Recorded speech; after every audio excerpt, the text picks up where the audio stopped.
Hey guys, in today's video I'm going to be testing old rackets.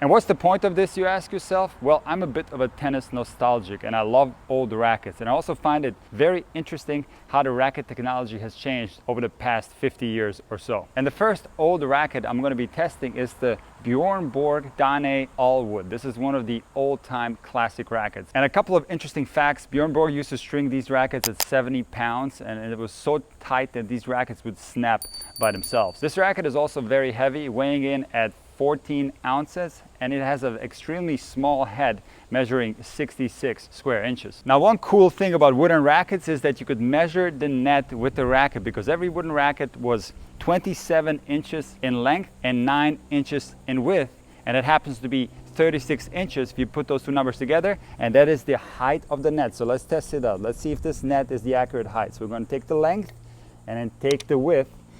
Hey, this net is actually a little bit too high. So let's adjust this net. We're going to try to make it 1 inch lower. We want to play with an accurate net here.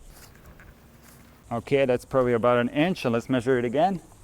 Take the length, take the width, and absolutely perfect. 36 inches high. You can't do this method with the modern rackets because while they're still 27 inches long, the width of the racket has changed to 10 to 11 inches. But there's still a way how you can measure your racket and use it to find the right height of the net. See, in my case, I play with a Babolat Pure Drive Plus, and it is half an inch longer, so it's 27.5 inches long. So to get to 36 inches for the net, I'm going to measure the 27.5 inches length, and I'm going to add 8.5 inches of the width, and I'm going to get to my 36. So basically, I'm going to measure again from the side 8.5 inches, and let's see where that brings me. So that brings me to about the second last string on this side. So all I have to do is put the racket on its length like this, and now see if the second last string matches up with the net. And yes, indeed it does, and that's 36 inches for the net. And now I'm sure that the net is at the right height. All right guys, let's try out the Bjorn Borg Donnay Allwood, and let's see if I can make contact with this racket. Okay, one frame. I need to get used to this insanely small racket head, but I think I can do it. I can tell you right away, the flexibility of this racket is crazy. The racket is so flexible. I can feel the racket moving in my hand as I'm making contact. It's really probably the biggest difference I feel. But now that I've hit a few balls, I'm starting to get used to the small head size, and I'm actually not making as many frame shots. Okay guys, now I'm going to try to rip a few, and let's see what the power level is like on this racket. All right, let's go.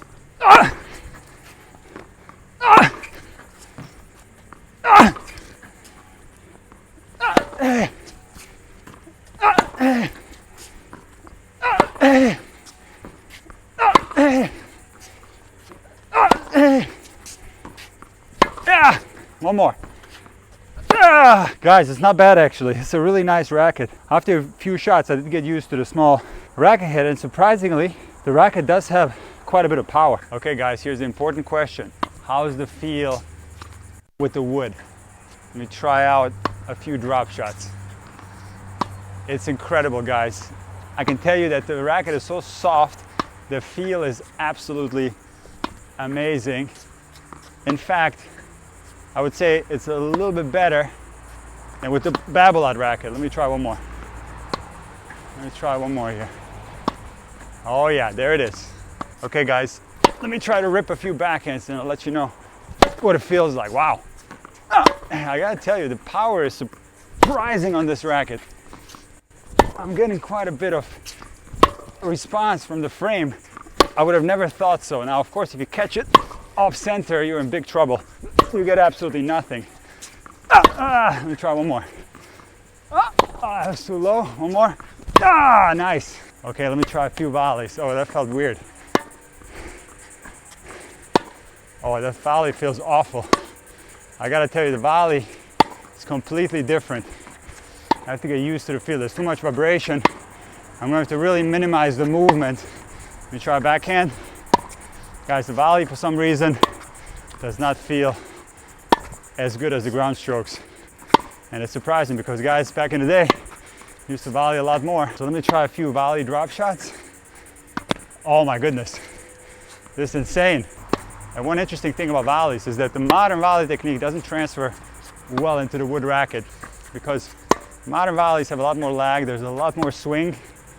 But when we're talking about feel, I have to tell you, I'm unbelievably surprised how much feel this wood racket has.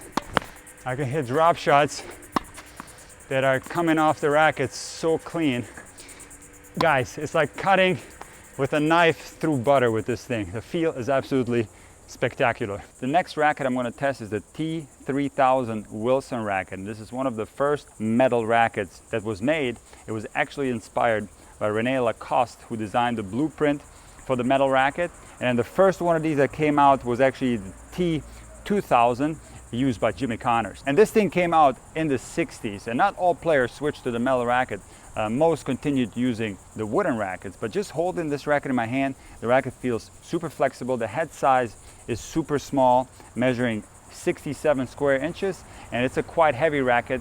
This one coming in at 12.8 ounces, but Wilson made a few different versions of this, and it came in different weights. One interesting thing about this racket is that Wilson stopped making it, and Jimmy Connors loved this racket so much that he ended up buying every single frame that he could find. I always feel like I won't be able to make contact with that small of a racket head. It's just a mental block that I have, but then somehow I end up making contact anyway. So I'm going to go right into ripping a few, and I'll let you guys know what it feels like. All right, ball machine, come on. Give it to me. I can't wait to use the metal racket. Here we go. Okay, I'm surprised by the first shot, I gotta be honest. It doesn't feel as flexible as I thought it would. There's definitely a difference to the wood racket. It is, of course, far more flexible than, let's say, the racket I use, the Babolat Pure Drive, but I have to say, it is an improvement over the wood racket. Let me try to rip a couple more.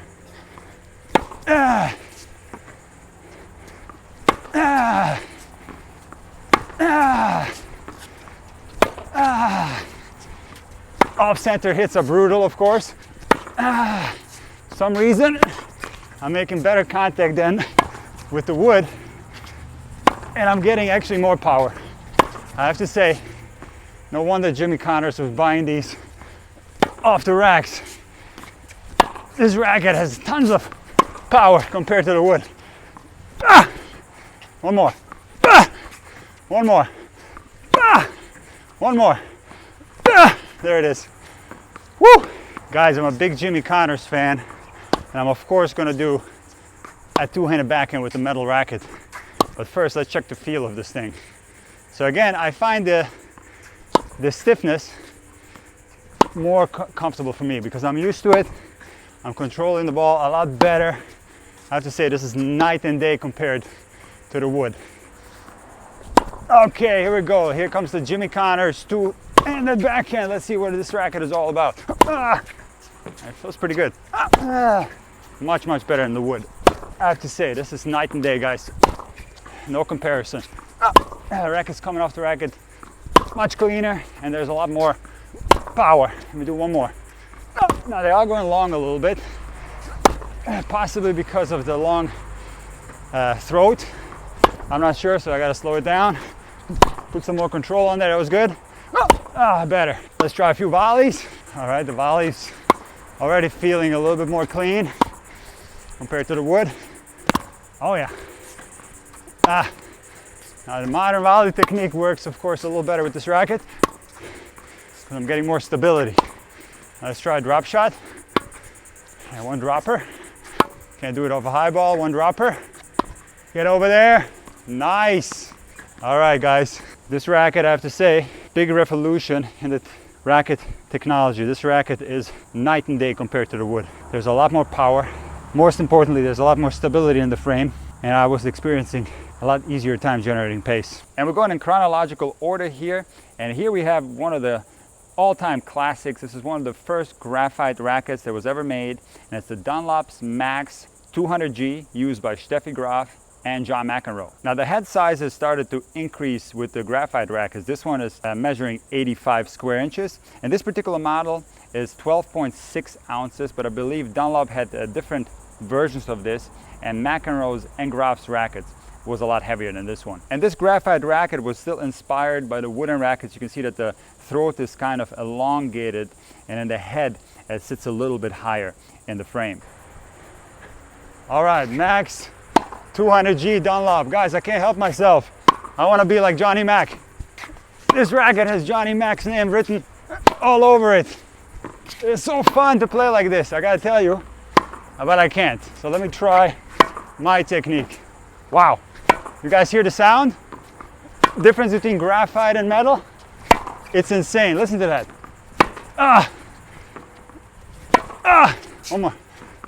Ah, ah, one more. Ah, that was out, one more. Ah! Guys, this is unbelievable. Power difference between the wood and the metal with the graphite. This has revolutionized tennis. The graphite material, unbelievable difference in power. Guys, why not try the Steffi Graf slice? We have the 200G here. She was the queen of the slice. And I gotta tell you, the first two felt amazing. And right away I can tell you, the slice is feeling phenomenal with this racket. It's amazing control. The frame feels so good on the slice. Let me try my two-hander. Oh! Ah, wow, I gotta tell you, the power level is insane compared to the first two rackets. It's too much power, actually. I gotta tame this racket down. Oh! Ah! Oh! Ah! This feels very familiar. I have to tell you, the volleys are feeling good. Of course, I'm not surprised. It's a Johnny Mac racket, the king of the volleys. Let me try a dropper. That's too high. Ah, I missed it. 85 square inches. Not good. Okay, yes, the feel. To say it's weird with the feel. I do feel the most feel with the wood racket. The feel is different here. I feel like I have to do a little bit more to generate the feel. There has to be a little bit more racket movement for me to generate the feel.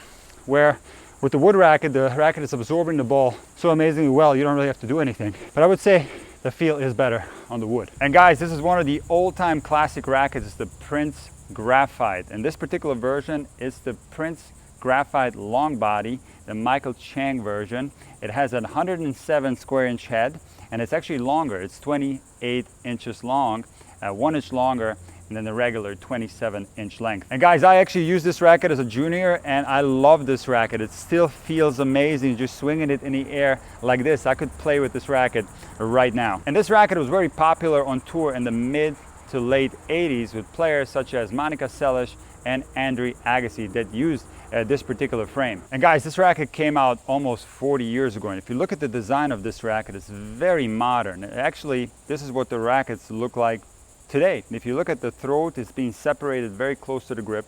It's made out of graphite, the same material that's used today. It's got a thin beam, and overall the feel of the racket, I don't really feel any difference from this to more of a modern frame. Guys, I cannot tell you how excited I am to use this racket. This is what I used in my juniors, and I remember this is my favorite racket of all time, not only because I was an Agassi fan, but also the way this racket looks. I love it. You know what the big difference is? I can tell you right off the bat. This feels like a modern racket because two factors. I can generate a lot more topspin, and I tell you why. It's because of two things. The racket is lighter, so it's more maneuverable, and the racket head is a lot bigger. So it's 107 square inches, so topspin is definitely more natural with this racket. Let me try to rip a couple. Oh yeah. There's the inside out Agassi. There it is. Ah! One more. Ah! So good. Guys, this racket is absolutely amazing. I love it. I love the looks of it. I love the way it feels. As I remember, when I was a junior, my two-handed backhand was by far my best shot. Kind of like my big idol when I was growing up, Andre Agassi. So let me try some of the two-handed backhands with this racket. If my memory serves me correctly, this is an incredible racket for the two-handed backhand. Oh yeah, there it is.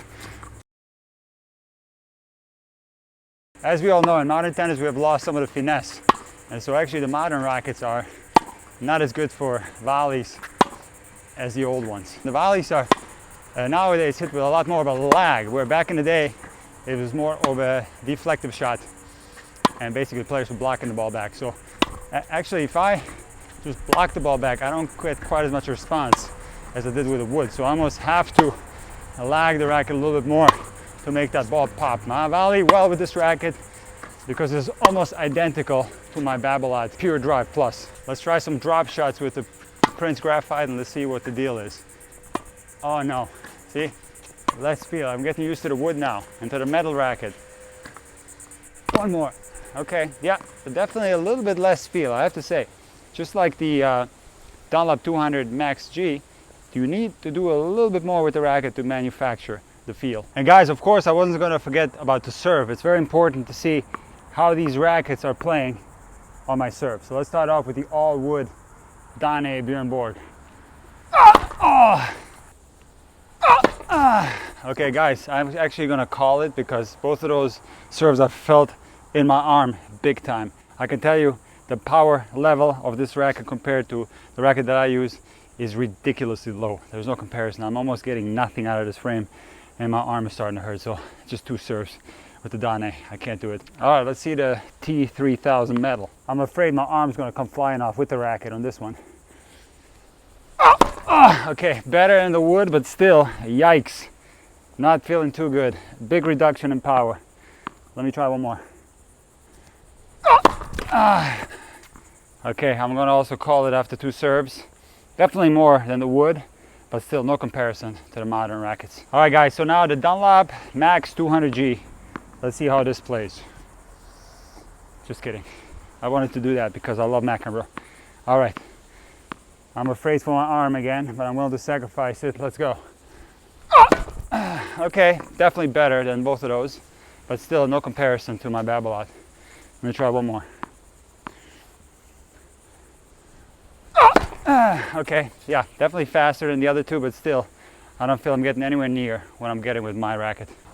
All right, guys, Prince Graphite. I used to serve huge in juniors. Let's see if the serve is still there. Okay, okay. I see it. It's definitely a lot faster. And I think the big difference is the lightness of the racket. The maneuverability of it allows the racket to accelerate much faster through the air.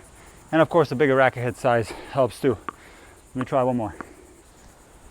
Guys, big difference between this and the Dunlop. I think this was the big revolution in the tennis racket industry, where they completely changed the mold of the racket. They made the head sizes much bigger. And if I remember correctly, it was then in the late 80s and the early 90s when all those huge servers started showing up. Guys like Ivan Ishevich, Sampras, Richard Krajicek, Boris Becker, Michael Stich, Guy Forget, Mark Philippoussis, or Greg Rusetsky. If we compare the Prince Graphite, which came out almost 40 years ago, to a racket that came out a couple of years ago, the Babolat Pure Drive, there's very little difference in these rackets. They're both made out of graphite. The head sizes are very similar. The mold of the racket is very similar. These rackets are very comparable. So the real revolution in tennis didn't come about with the racket technology over the last 20 years. It happened because of the strengths